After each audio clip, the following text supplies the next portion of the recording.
तो पेज में list create करने की बात होगी। HTML लिस्ट, मैं आपको 3 तरह की HTML लिस्ट आपको बताता हूँ। 3 तरह की HTML लिस्ट होती है। एक होती है ऑर्डर्ड लिस्ट, मतलब आप पेज के अंदर कई बार ऐसा कंटेंट देखते हैं इसमें नंबरिंग होती है आगे, तो उसको बोलते हैं ऑर्डर्ड लिस्ट। एक होता है सर लिस्ट तो होती है बट डॉट्स लगे होते हैं, that is what unordered list. और एक ऐसी लिस्ट होती है जिसमें ना डॉट ना नंबर बट लिस्ट वो भी है। तो कैसी लिस्ट जिसमें ना तो नंबर है ना ही डॉट्स हैं, तो इसको बोलते हैं डेफिनेशन लिस्ट। ये 3 तरह की HTML लिस्ट होती है।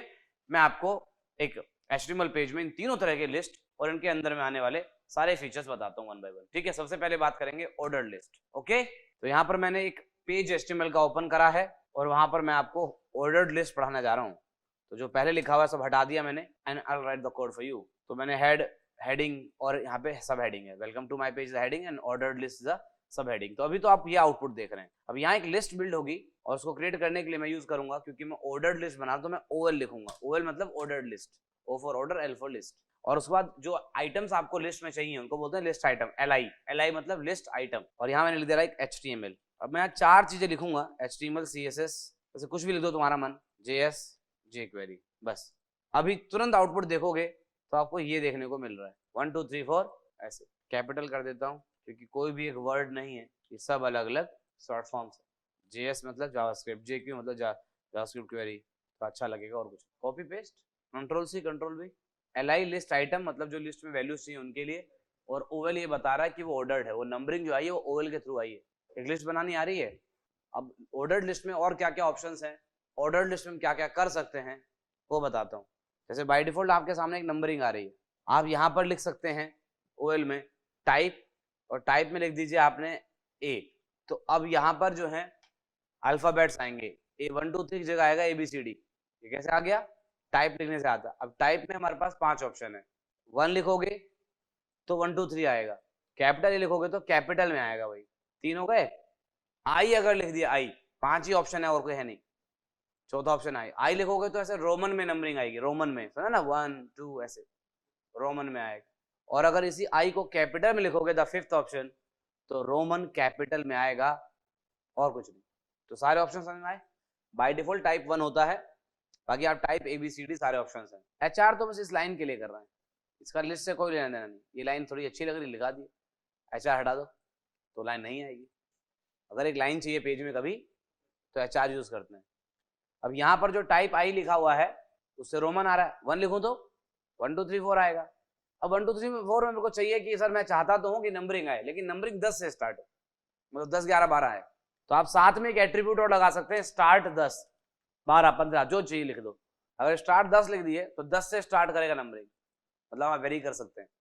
ये टाइप बता रहा है कि नंबरिंग आएगी, ये बता रहा है कितने से स्टार्ट होगी।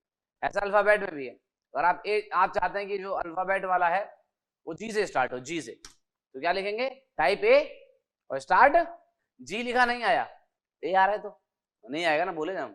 तो क्या करना होगा, ऐसे कौन से नंबर पे आता है, ABCDEFG 7वां, तो 7 लिखना है। तो स्टार्ट में हमेशा नंबर लिखना होता है। अब अल्फाबेट से स्टार्ट करेगा बट 7वें अल्फाबेट से आए ना जी, ऐसे होता है बेटा, समझदार बनिए। रोमन भी सेम है बेटा, अगर तुम यहाँ आई लिख के 7 लिख दोगे तो 7 से स्टार्ट करेगा नंबरिंग, स्टार्ट में हमेशा नंबर ही होगा। ऑर्डर लिस्ट समझ में आ गया पूरा। तो मैंने यहाँ पे लिख के दिया है, सारी ऑर्डर लिस्ट बनाई है, जैसे बाय डिफॉल्ट तो ये होता ही है, तो नहीं लिखोगे तब भी सेम हो है ना, क्लियर। तो इससे आएगा ऑर्डर लिस्ट नंबर वाला, इससे आएगा अल्फाबेट वाला, इससे आएगा अल्फाबेट बट स्मॉल वाला, इससे आएगा रोमन, इससे आएगा कैपिटल रोमन, इससे आएगा नंबर बट स्टार्ट विद 10, इससे आएगा alphabet that start with ABCD, D से स्टार्ट करेगा। इतना समझ में आ गया। अनऑर्डर्ड वाला भी थोड़ी देर भी छोड़ दो और आउटपुट देखो, सारी लिस्ट है। ये हो गई, ये सब सारे एग्जांपल एक ही पेज में हो गए। क्या कहते हो, बढ़िया, बढ़िया तो है। अब हम लोग पढ़ेंगे अनऑर्डर्ड लिस्ट। अनऑर्डर्ड लिस्ट में कुछ नहीं है, ज्यादा मुश्किल नहीं है। अनऑर्डर्ड लिस्ट और सिंपल UL लगाते हैं, UL। तो ये सारा लिस्ट आइटम वही है, लेकिन डॉट्स में आएगा, डॉट्स में आएंगे। यहाँ 3 ऑप्शन है, स्क्वायर, डिस्क और सर्किल। बाय डिफॉल्ट डिस्क है, इसको डिस्क बोलते हैं, डिस्क। ये एक सर्किल ही है, डिस्क है, डिस्क। दूसरा ऑप्शन है स्क्वायर और तीसरा ऑप्शन सर्किल, 3 ही ऑप्शन है। तो सर्किल से ऐसे गोल गोल आएगा लेकिन ऐसे होलो होगा। ये सर्किल है, ये स्क्वायर है और ये डिस्क है। लिस्ट है उसमें 3 ऑप्शन है टाइप के, तो ये 3 ऑप्शन है। अनऑर्डर्ड लिस्ट ये था सर। ऑर्डर्ड लिस्ट और अनऑर्डर्ड लिस्ट समझ में आ रहा है। तो हम लोग बहुत डिटेलिंग में पढ़ रहे हैं ऑर्डर्ड लिस्ट, अनऑर्डर्ड लिस्ट, ये दोनों। सर मैं चाहता हूं कि ऐसा ऑर्डर्ड लिस्ट बनाऊं, अनऑर्डर्ड बनाऊं सॉरी, जिसमें डॉट्स की जगह ऐसे उंगली आ जाए या फिर टिक करके आए, तो वो सब CSS से होता है, HTML से नहीं। HTML से जो हो सकता है वो बता दिया आपको, क्लियर है? गुड।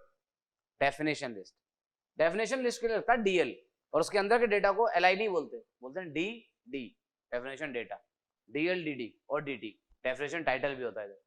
तो तीन होते हैं डेफिनेशन लिस्ट में, DL DT और DD।